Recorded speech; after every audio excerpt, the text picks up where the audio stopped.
Since the 90s, right around 2001. It's possible to like to slice the like to. Oh yeah, yeah, sorry. Yeah. So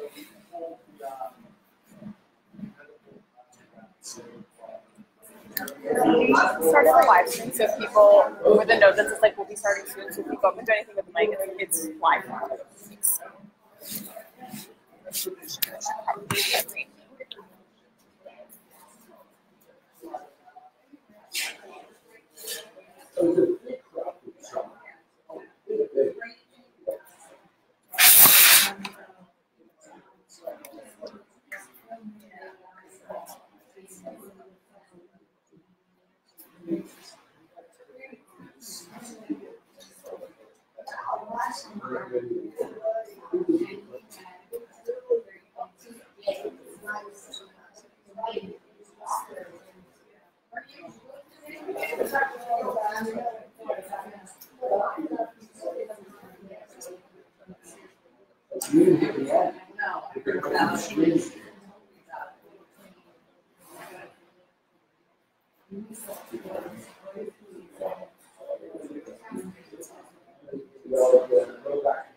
Hi, folks.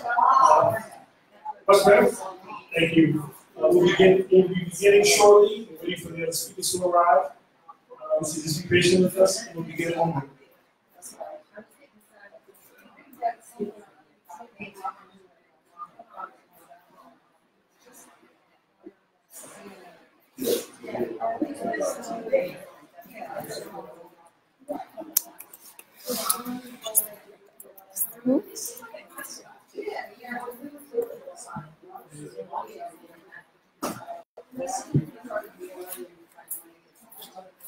Good evening, folks.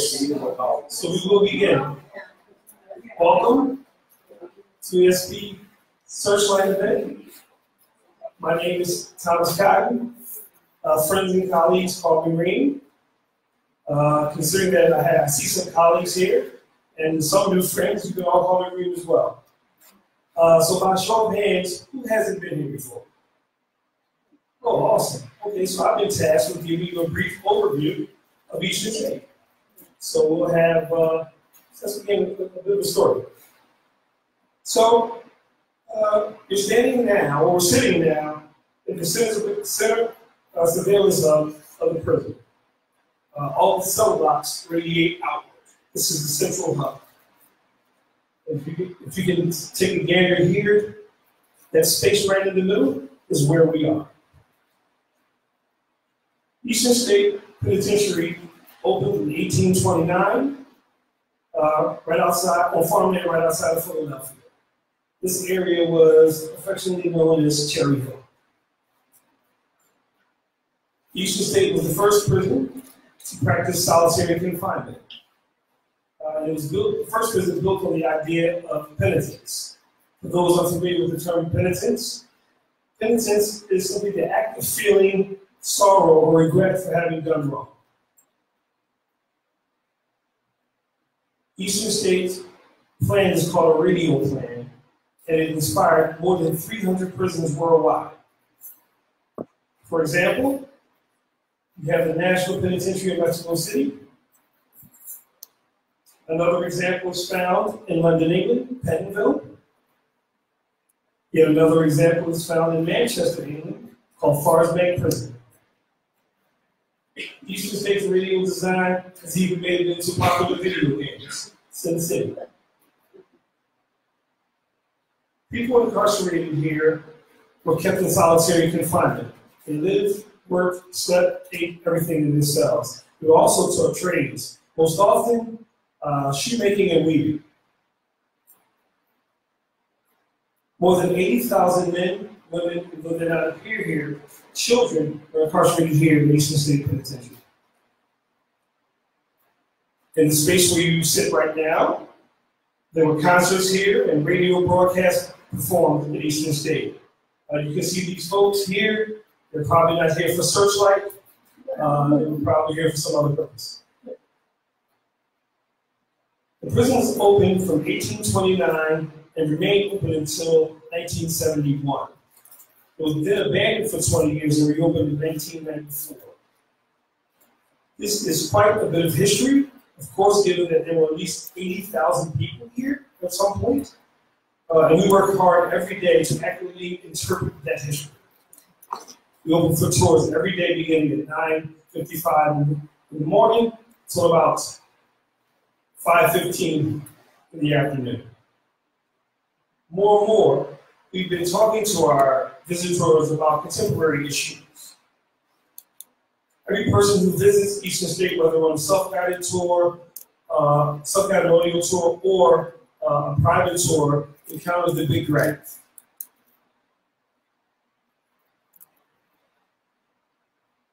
This big graph is built to spark dialogue. We ask visitors questions like, how would you like to see prisons look in 2020? Plans are afoot now to build a representation of just what that will look like. In 2016, we opened another exhibit, a campaign to investigate issues in criminal justice. Part of that programming seeks to deal with questions like, what drives mass incarceration? The people impacted by prisons, the consequences of criminal convictions. Its purpose is to humanize this issue and bring it out to a broader audience. Also meant to spark dialogue, we asked prisoners, have you ever broken the law? And why are there so many Americans in prisons? To get visitors to reflect on their own role in the criminal justice system. Attendance continues to grow here, even as we tackle this complex subject matter. In 2018, we reached 275,000 visitors to ESP. Our next big project is a new visitor center with climate-controlled modern restrooms.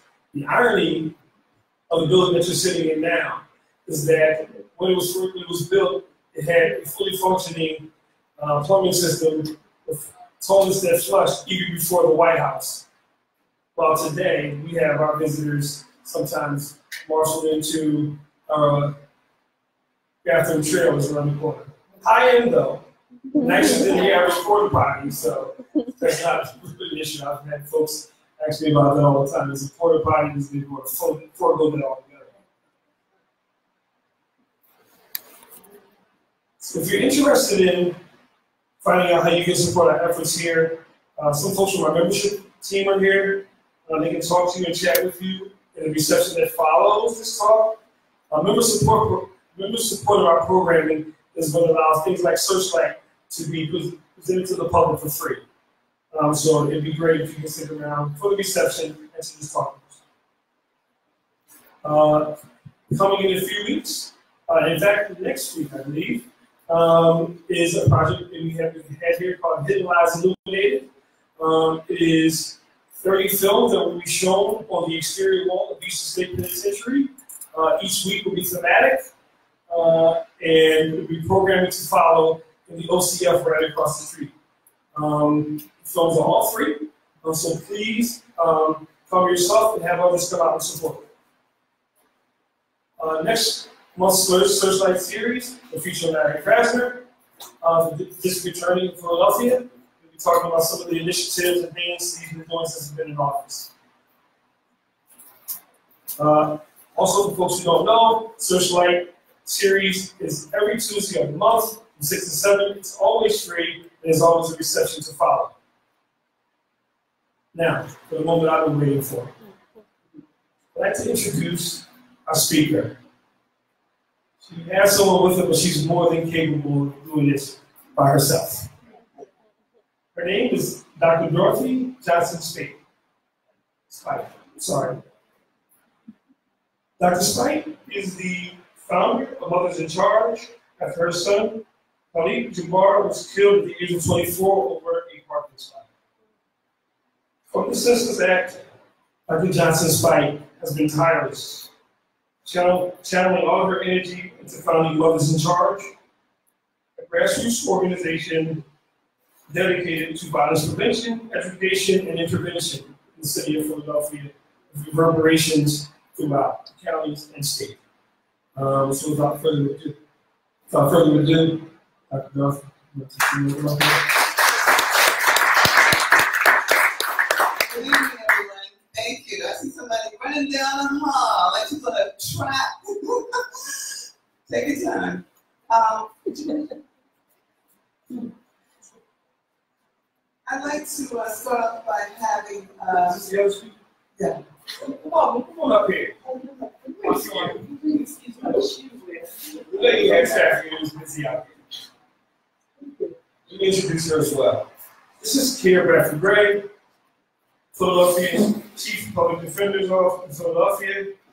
Through innovative programs there, she's seeking to reduce racial disparities in our communities and ensure that justice is fair and final. I'm a particular fan of the Defenders Association of Philadelphia, having many friends there, Sean Nolan, and many others. So I welcome you, thank you for coming, and take it away.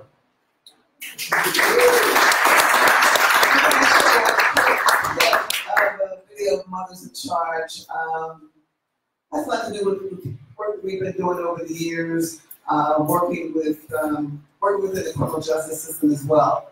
I actually served on the Philadelphia Prison Board for about 2 terms with Michael Nutt, and I still also represent on the Philadelphia Prison Board, so that's been an interest of mine for quite some time. So we're going to see a short clip of a video called All Our Sons.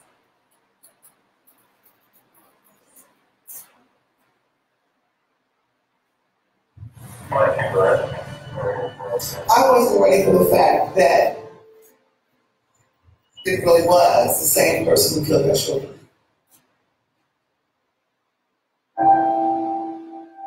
Here's a black woman and a white woman that would probably never have met, but it's a little worse to even describe, the closeness and the love that we felt for one another. Something happened to Justin. They never told us anything. We had to wait until we got home. When we came around the corner, all those people were outside our house. And I was like,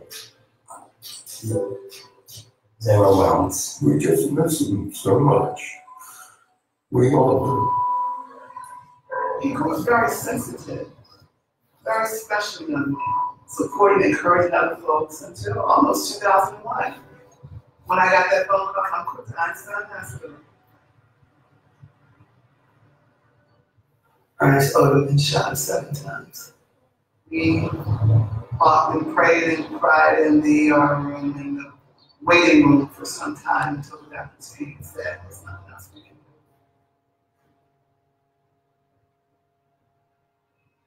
do. I called my sister and she was hysterical, and she said that he was stabbed.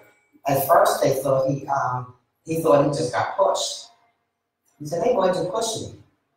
And then they realized what happened. We have to be here for the mothers who are burying their children. We have to be here. 2 guys approached him. They took his life. They shot him in the stomach. My middle brother was murdered in February of 2012. March 31st, 2007.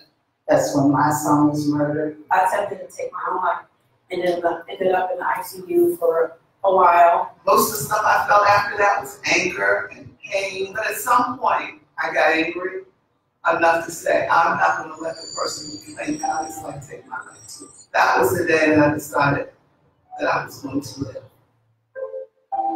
We were on the phone every night. We were just throwing out ideas, and I was telling her about, I see kids coming into school in the morning so angry, and how is this all connected somehow? It just seems like there's so many guns out here, and that they are just used to resolve any conflict. I was 9 years old. My friend, he came around and he had a gun and he was going to sell me a gun for my birthday. I'm like, for real? Like a gun? You can eliminate somebody at any given time, take their life just because you feel like it. It used to make me feel like I don't have anything to worry about anymore. 2 gentlemen asked me to be a lookout man. The man was killed in a store. I was 19. Came out when I was 56. You got to remember the damage that you've done. She started all this because of what happened to her son, but it has become so much more. The vision of Mothers in Charge was a gift. It was a blessing in the midst of my suffering. I see these mothers, and we had bullhorns, and we were pleading with our sons to put down the guns, and we were trying to talk to them, and we were trying to get them to understand what they were doing, to one another and to the community. That's how it started. When my son was murdered, I was angry. And I'm gonna tell you, my first thought wasn't to start Mothers in Charge, but if we can reach somebody that when they leave here, they think differently and they don't pick up a gun, then your mother or grandmother or aunt or sister doesn't get to be a member of our club that no one wants to be a part of.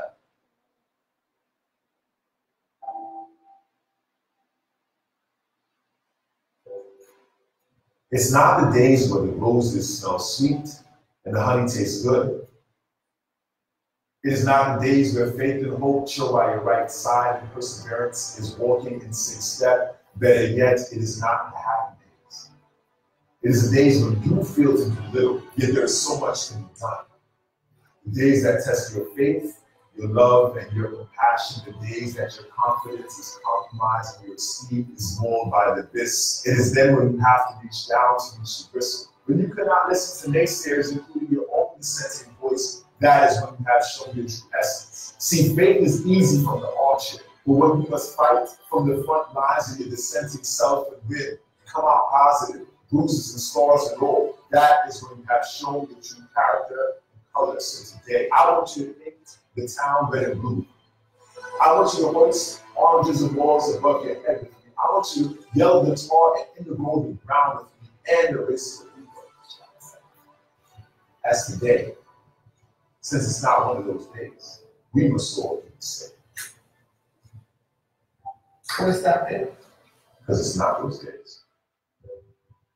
People, I think, want to fix stuff. They want to make something make sense, and sometimes it just doesn't. And to live with that, not accepting that it was the right thing to do, that someone murdered my child, but they're all our sons.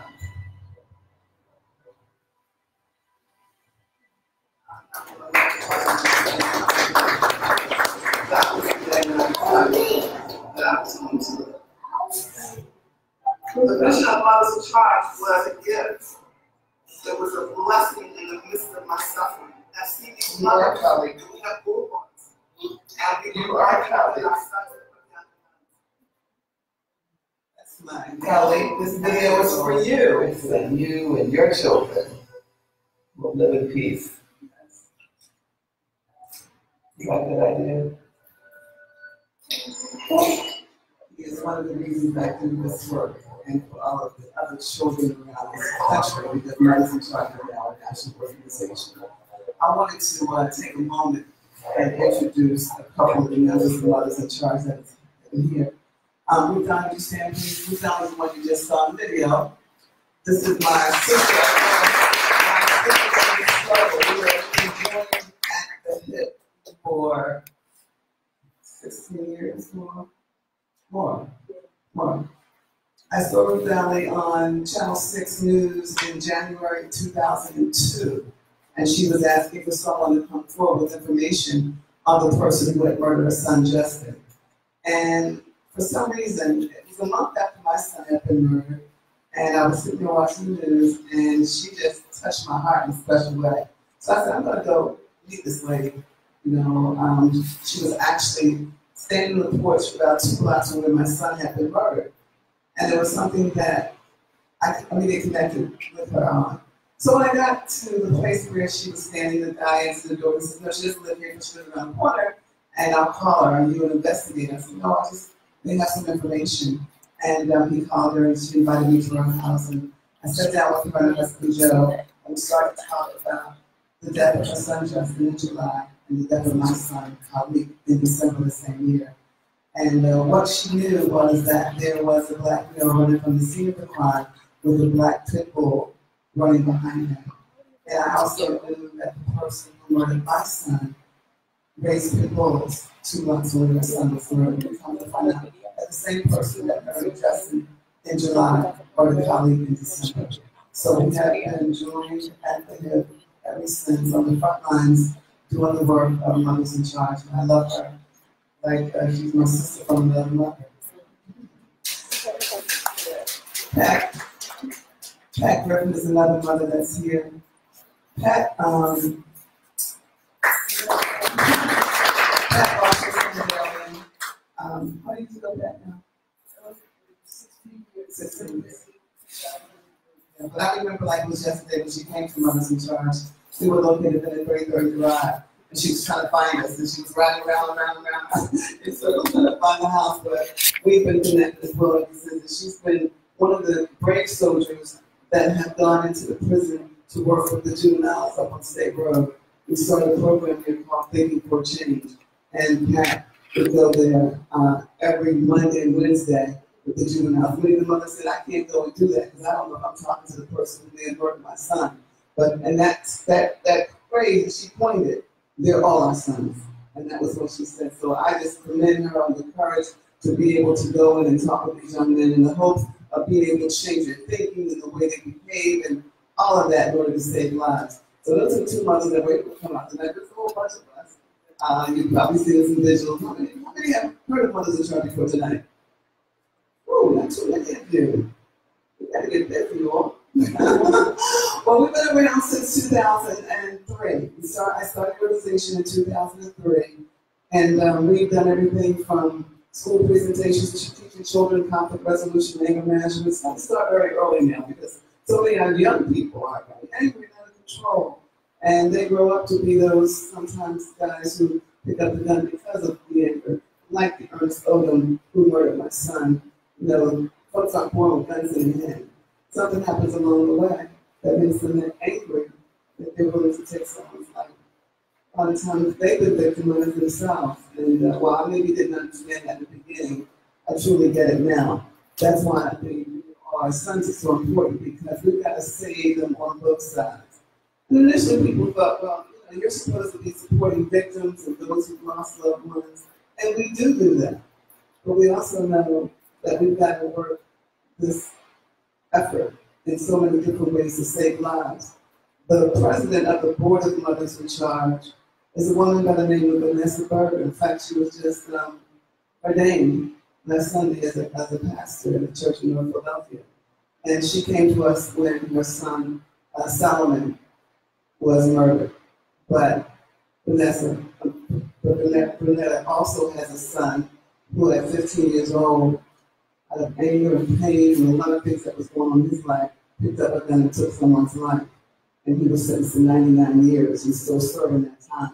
So oftentimes we have families on both sides, and our communities are impacted that way. So we've got to figure out how we all come together to work for peace, and that's what Mothers in Charge is really about. I mean, that's the goal of saving lives and working for peace. Now, you know, the last few days have been horrible in this country. You know, the mass shootings, you know. We've got to all work together, though. You know, you may not be affected directly by violence, but it's not a black or white thing or about economics or social status. It's about human beings, you know, how we work together to save one another. Because we're all impacted by it, directly or indirectly. You know, even if you haven't lost someone, you know someone who's been murdered, you're still impacted by it. Because it's a human thing that we've got to be doing to save one another. And so that's what we do, that's what I've done for the last, over 16 years. I don't look like what I've been through. It has been a tough journey, believe me. You know, and we mothers who've lost our children touch our pain every single day. We've been doing this work as we comfort other mothers and families, fathers, you know, children who have had the tragedy of having to bury a loved one because of violence. And no one is exempt from it. I always say now, no one is safe until we're all safe. So we all have to be doing something to make a difference. So if you take nothing away from this evening but that, think of how maybe you can get involved in your community, in your mosque, in your church, in your community, you know, in a local school to make a difference. And there's something that each and every one of us can do to make a difference. We must. We must. So, a few years ago, as I said, I was really involved in the prison because being on the prison board, I saw so many miscarriages of justice. You know, people that were sitting there, who oftentimes were innocent, people were sitting there mainly because they didn't have money to bail out. Or mothers would come to me and say, I'm losing my parental rights to my son or my daughter because I've been here 15 months and I haven't been able to have contact with my child. So automatically the law that says I can lose parental rights and my child was up for adoption.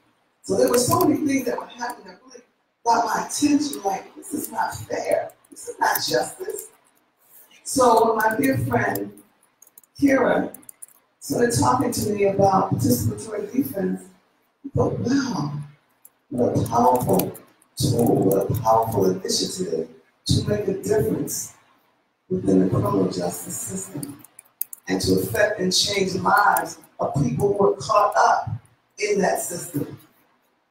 You know, there's a video of participatory defense. If you want to speak first, Michelle, show the video first. Then give you a little background on what it's about.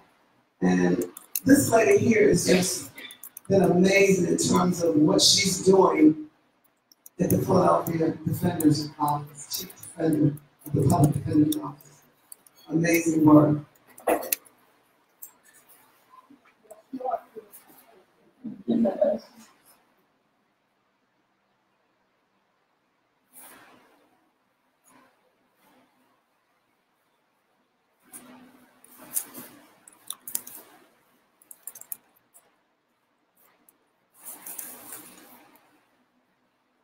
So this is a movement.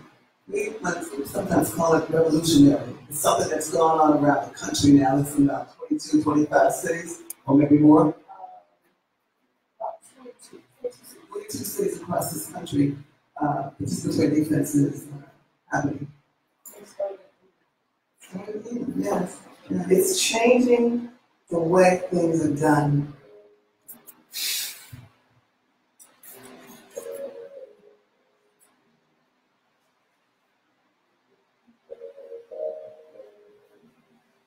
Participatory defense is when community members get together in a community space. And the person facing charges comes into that meeting and the facilitators ask a series of questions. to be able to guide the person through the process. They ask, when's your next court date? What are your charges? What stage are you in the process? Have you spoken to your attorney? Have you seen your discovery? And so what they begin to do is make the criminal justice system more transparent, more clear for the person who is facing charges. When you're facing charges, there's a lot of unknowns that you're facing. One of them should not be the process itself. It's just allaying some of their fears, enabling them to take a deep breath, and discover in the process that this community of volunteers is going to rally around them and become a support system. I watch some people come in fearful. I watch some people come in angry. I watch some people come in at the point where they've given up.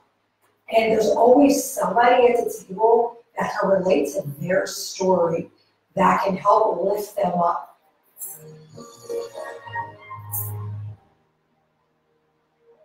It's so important that people understand the process by which they can to go into. Because if you don't understand the process, you don't make the best decisions. And while me as a defense attorney can talk to you each time we have a hearing, understanding the full picture really makes it more palatable that people are actually going to do things that make a difference. I noticed a lot of people who are struggling with court appearances, violating probation, things of that nature, and not knowing what to do or how to approach their bail hearing or arraignment, or what they could expect in a preliminary hearing, or what they should be discussing with their attorney. But more so just not having a sense of which way to go. That's what, to me, made it important to have in West Philadelphia. Participatory defense can help support the youth of Philadelphia by recreating community. I think that when it comes to the criminal justice system, a lot of people are afraid of it.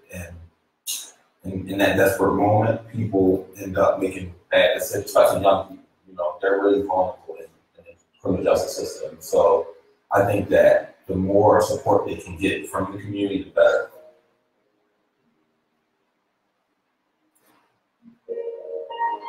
Well, because of the hub and because of the hub's directions, because when you go to the hub, you meet people. It's people that come to the hub that can help you in your particular situation in ours, rather than my son's. It seemed like during the process, so many people were there when we showed up. That they got to hear my plight, got to hear what had happened, got to hear and reach out to other people to help. So it resulted in my son's charges being withdrawn. And it resulted in him not having a record at Philip Center.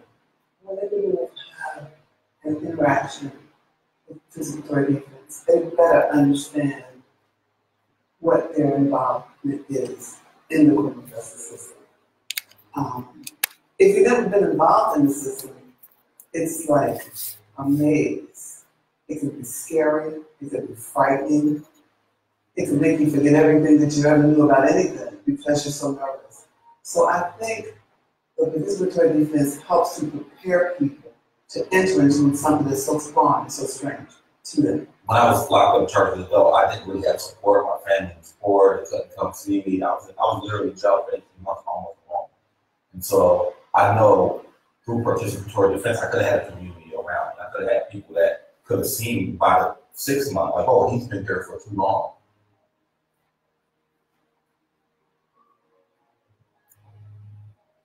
One of the special things that we do is to help individuals put together what we call a social bio.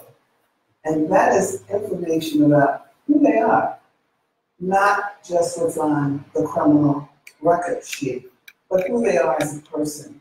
And I think that affords the opportunity for judges in some cases DAs, to know this person better. Let's even know them at all. And maybe know that they're not just what appears on that sheet. One of the things that has really surprised me is the effect in the courtroom of people coming in support of the defendant. One of our clients had 25 individuals who came to court. A portion of those 25 were family, and a portion of the 25 were hub members. There's a moment where the individual looks back, and I'll never forget it. They look back, they see 25 people behind them, and I literally watched the individual take a deep breath. And after that deep breath, they were able to relax and participate in their life.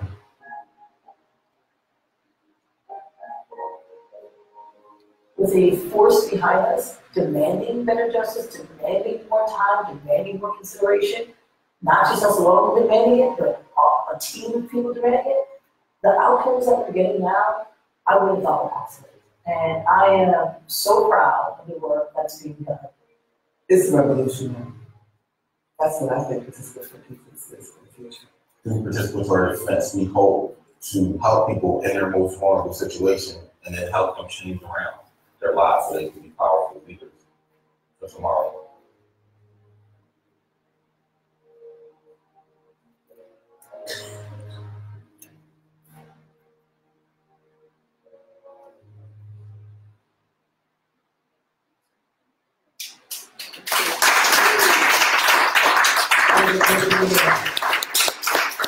Can I ask a quick question? How many of you, well, first of all, my name is Keir, Bradford-Grey, and I am the Chief Defender of the Defender Association of Philadelphia and Defender Association of Philadelphia, I'm sorry. And I do see a staff member here, Elizabeth Schultz. Thank you for coming and joining us. I think someone right next to you is one of our interns, so thank you guys for joining us. Can I ask, has anyone heard of participatory defense before? No. Well, that's a good thing because I'm in the right place. Usually I'm in the place talking to like-minded individuals who know what we're talking about, so it's really good to spread the word. So participatory defense, it is a very simple but very complex initiative, right? People don't really understand what it is designed to do. But I can tell you this, the reason why I found it so intriguing and something that I wanted to help to create here in Pennsylvania, because I started running Montgomery County in 2013, is because I know and I see every day as a public defender the injustices that happen inside the courtroom. Many people believe in this justice system that it is a process, that's all we have, and it's one that's ultimately going to give us a just result. But unfortunately, it cannot do that the way things are currently. When I say that, is that our system is so overburdened, is so taxed, we're trying to deal with a lot of social issues. We have not allowed ourselves to have an opportunity to force the individualized humanity back into our system. When you become a process or an assembly line, things begin to look like a round hole and a peg that fits in it. Not an individual that may have curves and points and other things that go along with them. And what I've seen in my 20 years of working in the system is we've moved away from understanding why people come into the system, who the people are, and what opportunities they have to really get better or overcome their challenges, and kind of gone to the hammer approach, which now after decades we see that hasn't given us great dividends on our notion of public safety. So participatory defense is designed to not just service people, but to empower people to understand this very complex system and what their opportunities are to have a voice in the process. Prior to this becoming an initiative, and I will applaud and laud Ms. Dorothy to the mountaintops. I mean, We were like unlikely allies if you looked at it from the outside looking in. But when you know her introspective view and vantage point on why these things, the census acts, the random acts of violence happen, she sees how the justice system can perpetuate the feeling of self-worthlessness or the feeling of, no one cares about me, to the point where you don't start to care about others in your community. She's seen that, and she understands it. And so I'm so happy that she has joined us in this effort. But prior to this, there was a lot of people that wanted to do something about reform. They felt like it was today's civil rights moment. Something is going on with this justice system that's keeping people deeply entrenched in poverty. Something is going on with this justice system that is creating generational disproportionality in terms of wealth opportunities. And so while people marched around policing because it was visible to their eyes, stop at the front door of the criminal justice system, center, doors, wherever whatever building that it's in, and then pick back up at reentry because that's visible. All the things that happened in between that either exacerbated the officers' behaviors or pretty much was complicit in a lack of reentry opportunities were untouched. And that is where most public defenders do their work, alone, with the client, accused, not really having real access to who this person is or what this person's opportunity is to explain who they are. And many people, when they're involved in the situation, they can't necessarily articulate the things that one would want whenever they're trying to present or be the best advocate for them. So it wasn't until this moment or this initiative that we started bringing community voices into the process. And I'll tell you what a game changer that has been. I always knew, and anybody who's anyone should know, community understands their community better than outsiders who come in and try to lay what they believe is best. And the only way you're going to get the best results for everybody, not just the person accused, but also the people that have to live in that community when someone is taken out or when someone is terrorizing it, is with the voice of the community and the participation and the knowledge and understanding.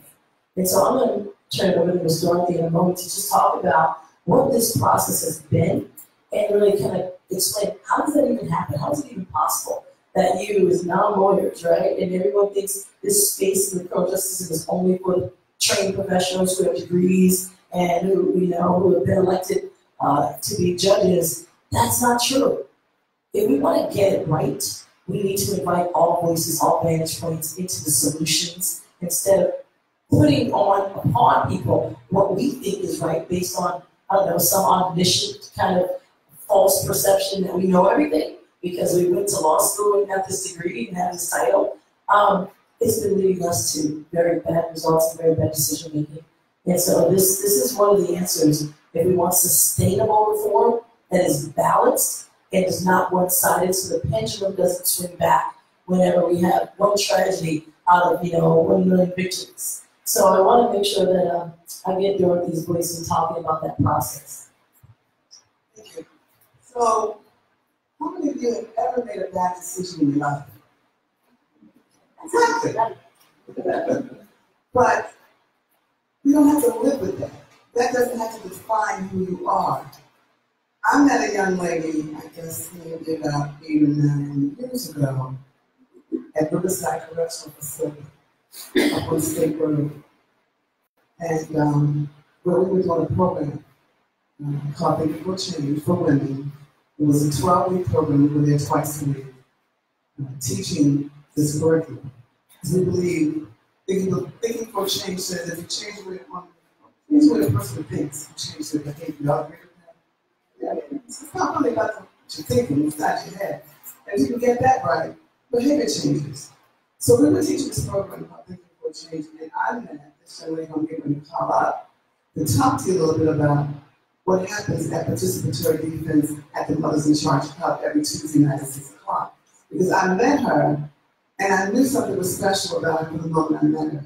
She did the 12 weeks with us, 25 lessons of thinking for change, and came back and became a mentor for the next group of women that we were teaching. We were there about 3 or 4 years, maybe longer.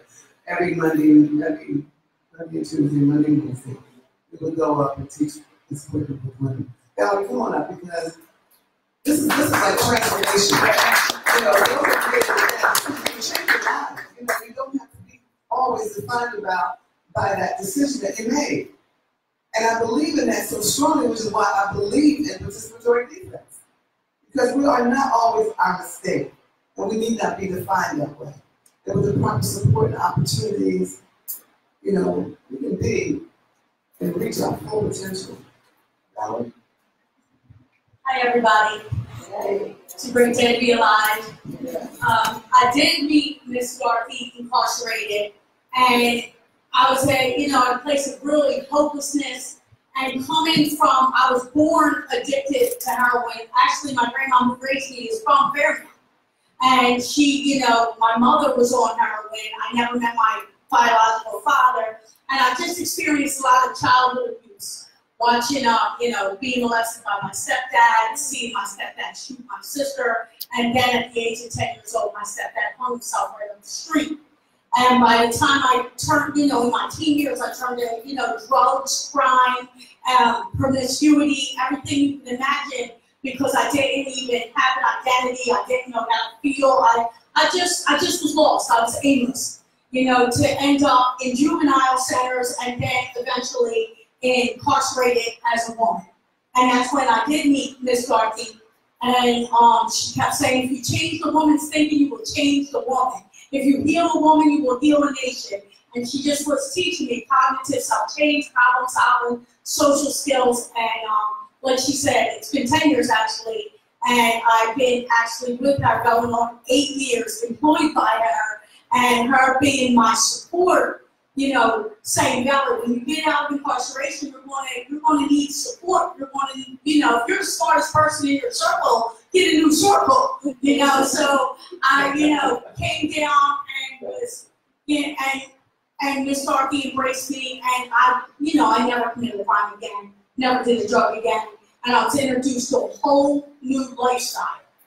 I didn't have support in the courtroom. I didn't have a social bio. I didn't have anybody saying, my mom actually said she's a monster. You lock her up or lock me up at 12 years old. So I wasn't dealing with any of my core issues or anything like that. So participatory defense is like, for me, I'm so passionate about it because I know what it's like to be aimless, to be lost, to not know better. So if you don't know better, how are you going to do better? To come from a fatherless home and not have any kind of ties that were positive or productive or influential in a positive way. I didn't have any of that. So, and I do now. I got Dr. Patton, Miss Ruth, here. So, and it has kept me, it reduced recidivism definitely because I never got incarcerated again. I never, did a drug again. So, doing the participatory defense for the last 18 months, I've been able to, close to 18 months, something like that, here, yeah.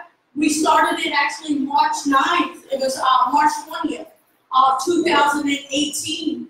We started it. It was a blizzard that day. It wasn't, just the same way Miss Dorothy says, she doesn't want to die with unfinished business. Like blizzard, we're still, having a meeting so that people will get a better outcome in court. And not to get away with anything anybody did. That's never the goal. The goal is you getting a just trial.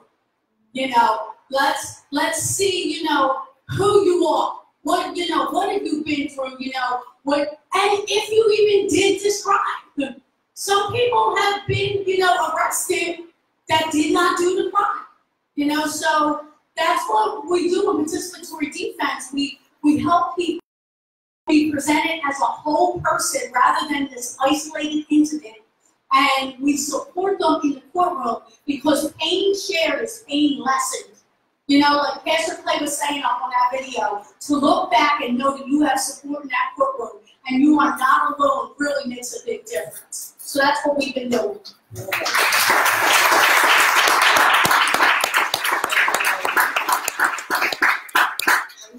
Several Valeries and folks like Valerie that are part of our team at Others in Charge. Our hub is called the best outcomes, and that's what we're seeking and we're working toward for individuals. Here. So let me share with you some of the positive results and why this is such a, it's just I keep saying game changer. I know for me it's game changer in the system. But it's just, there are natural gaps in our justice system that cannot be filled by the current actors. And the only people that can fill those are the people that are coming into the fold with a different set of eyes and different understanding about what these incidents mean to their community. And so they're bringing a balance that we have never had. Because not only are they understanding the system more intricately, because we train them on our system, but they are bringing information that we as public defenders or even some fancy defense lawyers could never have access to. And that's because we only have our client we're relying on to feed that information, or a police report that we're trying to pick apart and get information from. Now, like she said, this is not to fool the system or find that loophole. This is really to better understand so that all the actors can make the best decisions. Because sometimes the justice system exacerbates what I call desperation in people.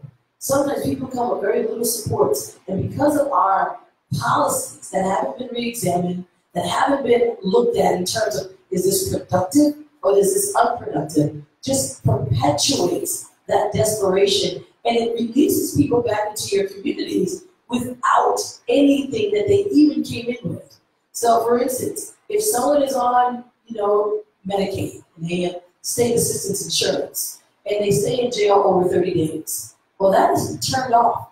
That state assisted insurance is turned off. So if I had anxiety, depression, whatever it is that was keeping me stabilized, now because of the policy of cash bail or whatever it is, where I sat in jail just because I couldn't afford $500, finally I get to scrape up $500 and I pay my bill, I'm back into your community without that medication, without that therapy, without that stability. That does not make us safe. That is unproductive justice policies. And our goal of the Defender Association is to help actors in the community recognize how to move from the unproductive to the productive. There's definitely a productive use or purpose that the criminal justice system can play. But right now, we are so amassed in so many unproductive practices that all we're doing is really perpetuating the endless cycle of being in the system. So when we started participatory defense, I said 18 months ago, we didn't know all the collateral benefits that would come about. Right? We knew that we were going to have more allies in this search for the truth, because that's what the justice system should be doing, and more people that helped us connect resources with the problem, right? Because they bring in understanding of what's in their community and what we can bring to it just as an alternative. Let's try this, and most times they work. But what we found in terms of our stats, one of the things that the justice system always wants to do is think in terms of cash bail, make sure that people show up to court. Well, in 181 cases for the participatory defense hubs, they have a 100% appearance rate. 100%. If that's not accountability, the justice system cannot do that. I don't care how much of a hammer we have, there are some people that are just not going to be accountable or responsible enough to do this on their own. But when they have a village of people showing up to court, guess what? They show up too. They know 30 people, 25 people are coming in that courtroom. They're not going to dare not show up. That's accountability like no other. One of the other things we've seen is that out of, I think we pulled about, we did a bailout in November with the Eagles players. And we bailed out 10 people. Now, of those 10 people, there have 8 people have continued to maintain employment because they were connected with the hub or working on their cases. 4 out of the 5 charges were dismissed. They are doing well. They have not recidivized. There have been 2 that have recidivized, and that was by drug use. So there is a public health issues around drug use. None of them have committed a new crime of violence. The only crime, if we're still considering it criminal, are the use of drugs in their community. That was it. Out of the 10 people, now it doesn't seem like a large pool, but we never have 10 people will get out and not make some mistake or do something else that exacerbates their situation. The power of community and accountability has been there. Lastly, I would say what we've been noticing, and this has been an amazing attribute to what Valerie just spoke to.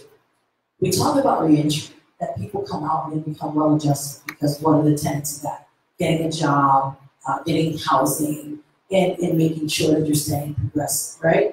But what about one thing that's missing? Purpose. Do people have a purpose? Because that's what makes people, I guess, stay in a productive pattern. Well, what we see that people have done, those who have come to the hub for assistance, they have actually, once their case is over, they have actually joined the Participatory Defense Hub to help others. If that's not a spirit of purpose that really fuels and ignites reentry, then I don't know what is. And nothing else in the justice system can really do that other than the power of humanity. And I have a newfound appreciation for humanity, looking at those videos, looking at people who volunteer their time because they care so much about not only the people that are coming through, but about the communities that are left behind when they are taken out of these households, the children and mothers that struggle when fathers are taken out of their households unnecessarily. There's always a balance. There's always things that people do that may warrant that attention of the justice system and jail stay. But there are a lot of things that we see in the system that do not. And so they are here to not only to help us, to push us as the community lawyers, right? I do really hold that dear, that we are community lawyers. They push us to be better, but they push the system to do what's right. And we're seeing the benefits, we're reaping the benefits on the back end. Taxpayer dollars are being used more wisely, and they need to be going to help fund the participatory defense hubs, or at least giving people a stipend for coming and doing so much of the great work. Just responsibility and accountability is there that a probation officer, a court, a judge, nor a public defender can do. So I applaud you ladies, and I thank you so much for what you're doing. I hope the word spreads. I hope people just want to come and check it out, go see it. See it in action. That gives you the best understanding of what this does and what the nature of it is. But please, once you see it, it becomes infectious, and you know this is the wave of the future for criminal justice reform. No matter who's in the leadership position, this is here to stay because the community owns it, and they're now empowering others to do what they do. So, Ms. Dorothy, I know I say this all the time. You are my hero. I love you so much. I just do. And the way you work with these amazing women and bring them to my fold and we work together, I just can't thank you enough. As a young lawyer, I would have died for this type of collaboration with community. And now that we have it, I do hope the lawyers at the Public Defender's Office and private lawyers appreciate it because they are benefiting from it as well. Even though they're getting paid $50,000 to track the case, they are benefiting from this additional resources that they could never ever have by themselves. So I wanted to be sure. Sure, it was fun. It's just an amazing thing here in my office. We have a hub every Tuesday. If you're interested in, to find out more about it, stop in and see how it works. We need volunteers. Every Tuesday at 6 p.m. at the Mothers in Charge office at 520 North Delaware Avenue, right down in Delaware and Spring Yard. That's where we're located in that office building here. Tuesday nights at 6 p.m. But we also have other opportunities if you're looking to volunteer, if you have some extra time. Working with Mothers in Charge, we have anger management, we need letter writing to legislators around gun legislation, things like that. So there's something, as I said earlier, that everyone can do. And we do need volunteers to continue to do the work that we're doing. So we hope to see you one day, one evening, at the Mothers in Charge office checking us out. Thank you so very much.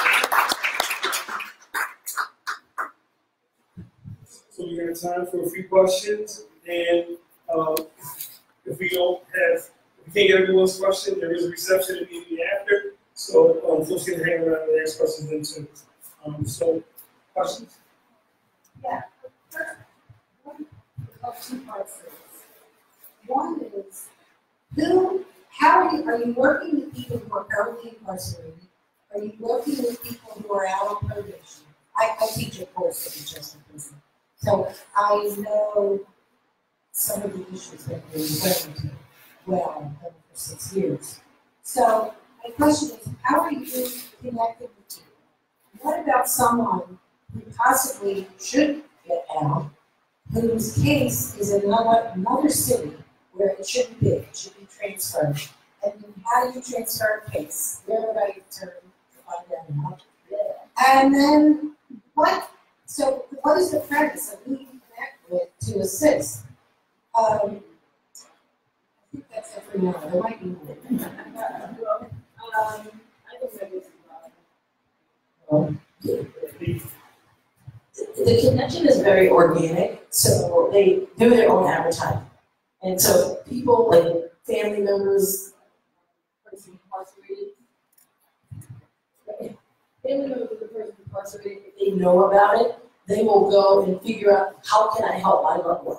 What can I do to help them understand some of the things that are not really getting through to the attorney, or that they feel like they just need to know better so that they can work with the attorney in a different, more strategic way. So I would say it's just a kind of an organic composition. Sometimes our lawyers refer family members to the hubs because family members will call and say, this is not happening, what's happening, I'm not sure, what's going on, what's court, I didn't know what was going on. We'll refer them to the hubs so they can get a better understanding of the system, because unfortunately we don't have time to teach and train everyone. Liz has information about where the hubs are.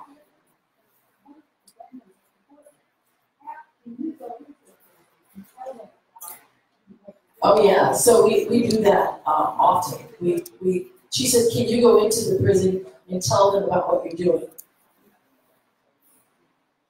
Right. Well, I mean, and that's awesome. She said, maybe not enough. I mean, need to bump it up a little bit more to do a little bit more of that. But let me just say this in terms of your change of venue. If you believe that or if someone or their legal representative believes that this case is not in the correct city, meaning that the action didn't occur in the venue that it's currently being tried, then the lawyer can file for what's called a change of venue. If they're not willing to do that, then petitioner defense can help you figure out why. Ask the right questions as to why that is not happening. I can't imagine a defense attorney that would be okay with a case being in a different venue other than the one that it should probably be in, but for good reason. So I don't know what that reason is, so it's hard to really opine that. But I can say if they've already weighed in, there may be something with that venue that either that's the only place that they think they can get a fair trial because of the publicity that may be associated around the crime.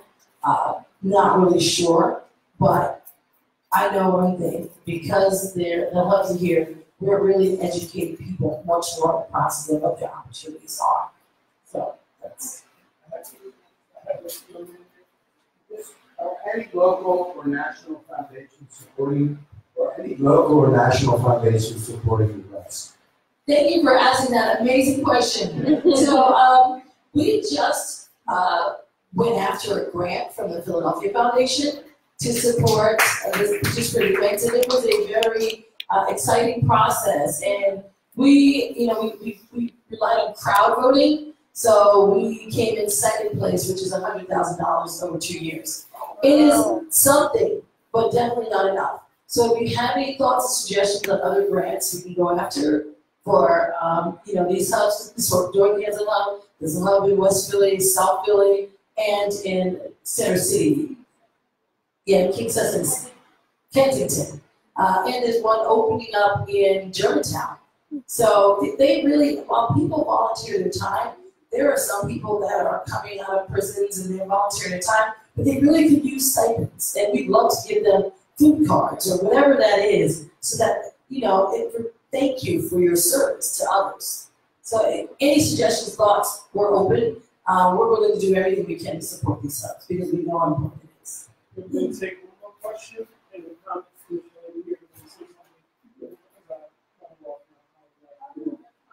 I want to say something that really wasn't mentioned, that we do with participatory defense is navigate people through the process. Because if you're, you never had any bouts with the judicial system or anything, and your child or family member was to get incarcerated incarcerated and you don't know where they are, all you heard is that they were locked up and it's been 28 hours, you know, it's good to get in touch with us because we people can say this is not unnatural, you know, because you could, you know, the handcuffs on the wheel, they're like 28 hours they can lock up with the woman there, you know, and we were able to say, okay, you know, this is something that naturally happens. 28 hours really, I would teach people how to know their rights. They shouldn't be in there 28 hours, and sometimes they are. And coming to the hub does educate you to navigating the process to say, well, how come somebody didn't say this? And I'm able to tell you in this part of the process, they usually don't say that. Or I only got a court take today, and we're able to tell you why that happened. The public defender's office does a great job in training called knowing your system, and they do that on a regular basis. So a lot of our volunteers have great information from their own personal experience as well as, you know, from the educational components that help them to be able to help folks. So again, if you're interested, every Tuesday at 6 p.m. Mothers in Charge. Also add to that Mothers in Charge has grief support. So anyone who's struggling with the death of a loved one, for violence for any reason, we have free grief support every Thursday starting at 5:30. Every Thursday we have anger management on Tuesday. Anybody angry? I might want to check out our anger management. Val does that on Thursday mornings, and it's amazing anger management. She gives you the tools to be able to handle yourself a little bit better. We get a lot of referrals from the judges and from the adult parole and probation folks come and do the 9-week session. You get a certificate at the end, and more important, go away with skills that help them to not pick up a gun. And that's what we do, because it's a real prevention piece to help people understand that violence is not the answer to a misunderstanding. Thank you again, everyone, for being here.